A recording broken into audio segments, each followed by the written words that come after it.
then. I wouldn't do it to the cloud. No, because this is my work Zoom account. Oh, yeah. Okay. Not that there's anything incriminating, but All right. So now you have that. So just take good posture, good upright, dignified posture.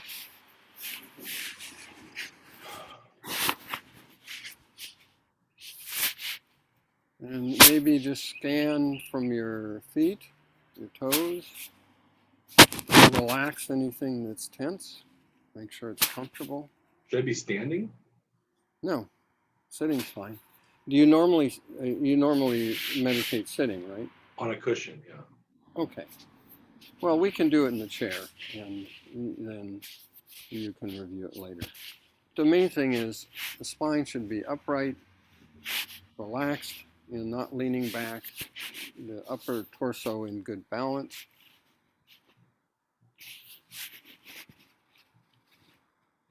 And we'll start with precise technique. So lower your gaze all the way down along the bridge of your nose. It's called close placement. And place your attention on both the out breath and the in breath. Continuously having a sense of breathing.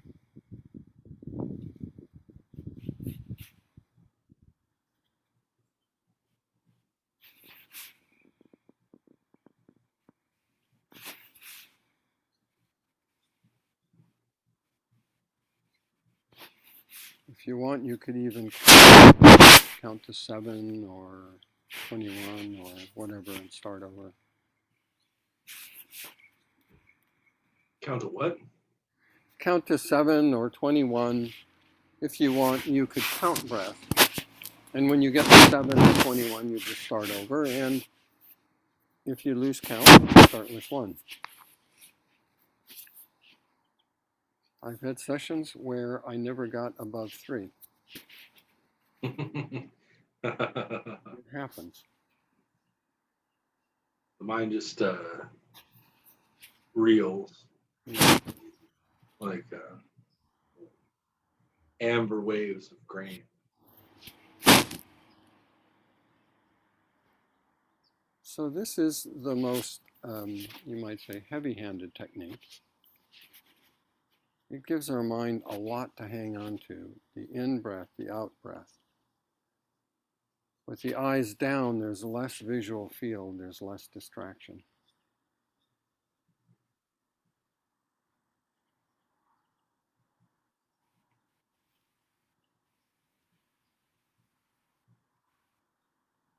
If you notice any tension in your body, just relax it.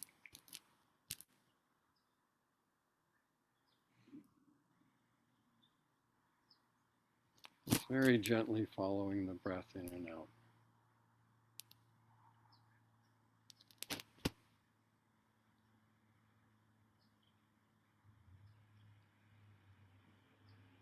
So that's technique 1. Now bring the gaze up to about 45 degrees.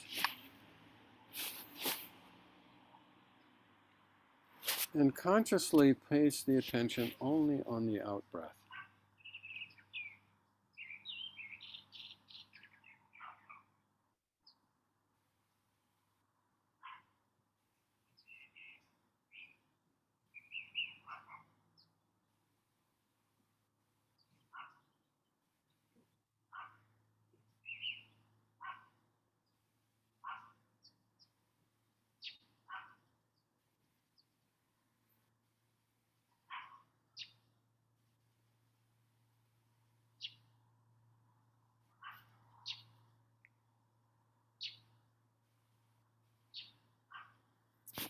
Now consciously, while maintaining a sense of out breath, consciously notice what else is going on. Maybe in the visual field, maybe sounds.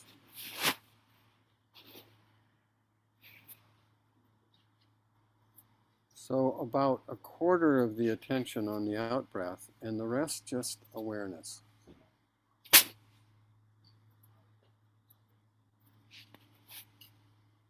Awareness of sights, sounds, the air temperature. How do I only become aware of the out breath and not the in breath? If you notice the in-breath, that's fine. Just don't put any emphasis on it.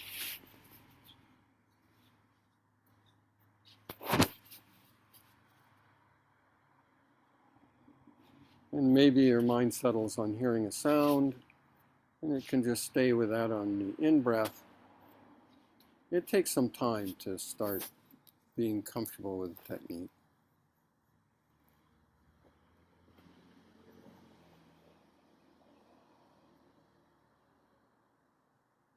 Oh,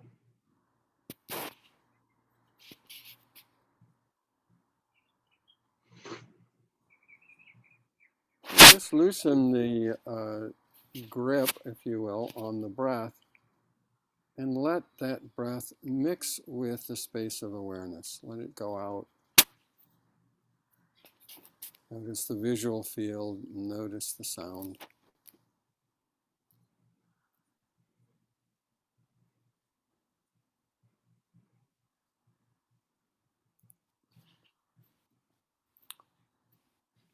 And now bring the gaze up level on the horizon.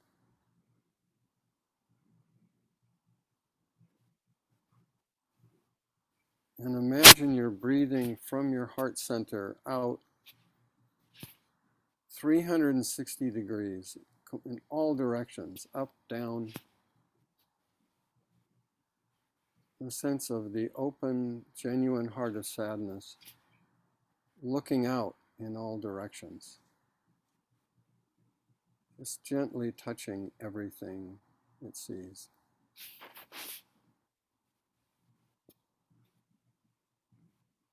Sense of being open-hearted and present.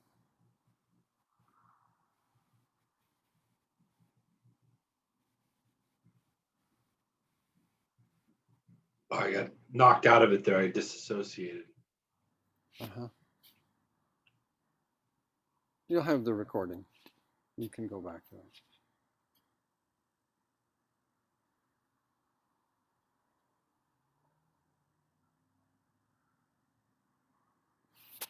Then finally, you can try for short periods of time just resting in the senses. Just sitting on your cushion, sense of heart, of openness.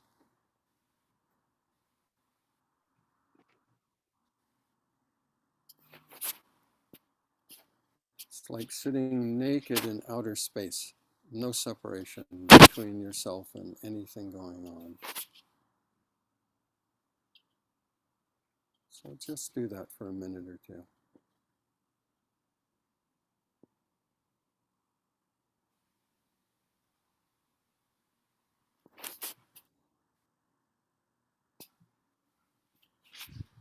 Okay. So my advice is to use as much technique as you need at any particular time to stay present. And sometimes I need to lower the gaze, count breaths in, focus on in and out to have any chance of not just drifting off into thought. And sometimes I can loosen that, raise the gaze a little bit, shift the emphasis on breathing. And sometimes I can just rest in the senses for a bit. So none of those ways of practicing is particularly better or considered success, and none of them are considered inferior or failures. So the idea is we're training our mind to pay attention. And sometimes we need a lot of help to pay attention, and sometimes we don't. So what that does is by matching our technique to our state of mind, we can make progress because we keep ourselves in the zone of noticing when we have a choice. So if we try to use too open a technique, like the last one, and our mind is jumpy, we're just like the monkey in its house, having already taken LSD or whatever it is, trying to include that much perception and pretend that somehow our mind is settled enough to actually experience it is useless. And also, as our mind settles, if we stay with a very strong identification with the breath, then it may be too tight and we may not be able to relax into awareness, into less conceptual ways of being. And that can change radically during a 20-minute session. So my advice is to sit down, probably start with a pretty precise technique. If not, if you don't go all the way to extreme lower gaze and in and out breath and maybe even counting, at least start with the eyes down about 45 degrees and a pretty heavy emphasis on the out breath to kind of assess where we are. And then you can either tighten up or loosen depending on the state of the mind. And as the state of the mind changes, you adjust. So the idea is we're trying to adjust the technique to our state of mind so that we notice when we have choices and we can start choosing to just come back to the breath, however much of that support we need. And we also give ourselves an opportunity to just rest, ultimately, without any support. And when that's permanent, when we have those, what we identify as peak experiences, when we have that kind of awareness that never changes, I think that's called enlightenment. Until then, we need to work with all the concepts and confusion that comes up. And this is a way of adjusting our technique to the level of confusion that we're capable of working with at that time, in that moment. Well, I'll give you some feedback, something that you taught me. I don't know if you directly intended to or whatever, but it's like the thought that arises, it's like the key is to not struggle with it. Absolutely. Right? Yeah. To not resist it, to just be, like, Mhm. right? As if you were on a strong acid trip, right? You wouldn't want to struggle with what it was showing you, right? You would just Right. want to relax and, like Hunter S. Thompson said, buy the ticket, take the ride, right? And so I had an experience where a thought came up, but it was like a positive, like non-anxious, fully composed thought, and it just popped like a bubble in my mind. Even the anxious thoughts aren't particularly different.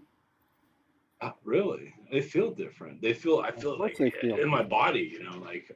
Yeah, we have different visceral reactions, but they're still thoughts. They're made of the same stuff. Oh, they're like a precursor Well, to they are, the thought. Does the thought drive the body, or does the body drive the thought? I believe the answer to that is yes. You son of a bitch.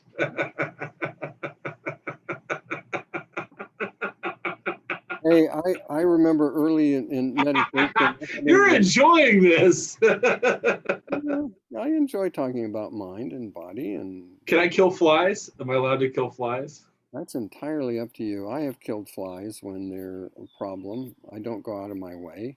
I try to avoid it when I can. I have a butterfly net that I use to catch insects and take them outside.